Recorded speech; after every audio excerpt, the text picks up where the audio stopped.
Mungkin sebagian orang tak menyukai gaya Presiden AS Donald Trump yang menolak suara elektoral pada sesi bersama Kongres di Capitol Hill, Washington DC, tanggal 6 Januari lalu. Khususnya keberatannya atas sejumlah kecurangan pemilu di sejumlah negara bagian yang menjadi medan pertempuran utama. Trump dianggap ngeyel, tak menerima kekalahannya dalam pemilu AS. Jebolnya pintu gerbang Capitol Hill dianggap sebagai ulah pendukungnya yang rusuh hingga menelan korban jiwa.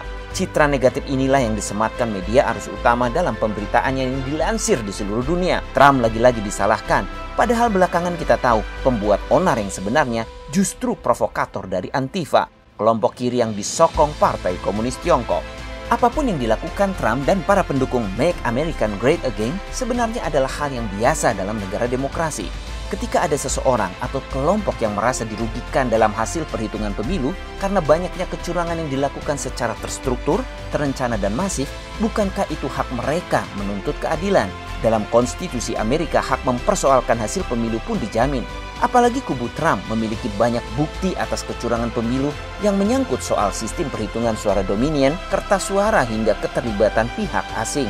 Kalaupun Mahkamah Agung di sejumlah negara bagian menolak gugatan hukum yang diajukan, itu persoalan politis. Begitu juga keputusan sesi bersama Kongres yang menolak keberatan Trump terhadap suara elektoral di sejumlah negara bagian yang diperebutkan, seperti di Georgia, Michigan, dan Wisconsin, di mana Kongres hanya mendukung keberatan terhadap 2 negara bagian saja, yakni Arizona dan Pennsylvania. Terbukti Trump gentleman.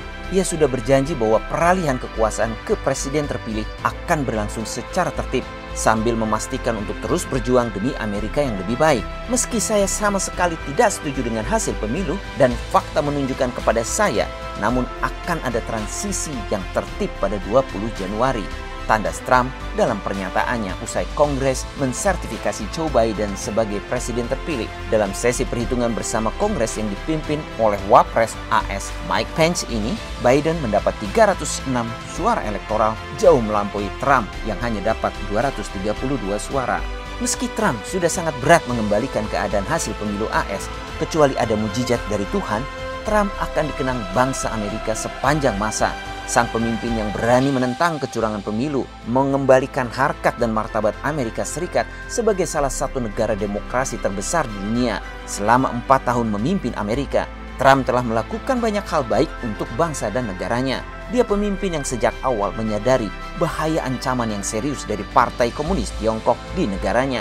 Tidak hanya melancarkan perang dagang terhadap Tiongkok, juga melancarkan perang ideologis. Trump berani melakukan decoupling terhadap Tiongkok, membersihkan Wall Street dari pengaruh para taipan dan pengusaha yang memiliki hubungan dengan militer Tiongkok dan PKT, termasuk melarang bisnis Jack Ma, Alibaba, dan Ant Group, Alipay beroperasi di negaranya.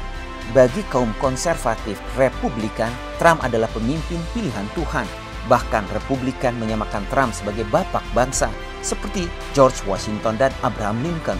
Mereka dianggap memiliki ciri khas yang sama, yakni menghormati agama dan meyakini Tuhan, mementingkan moralitas dan melindungi nilai-nilai tradisi. Sayangnya kejahatan pemilu telah menjegal Trump terpilih kembali. Semoga pelantikan Presiden AS pada 20 Januari nanti berlangsung damai, aman, dan tertib.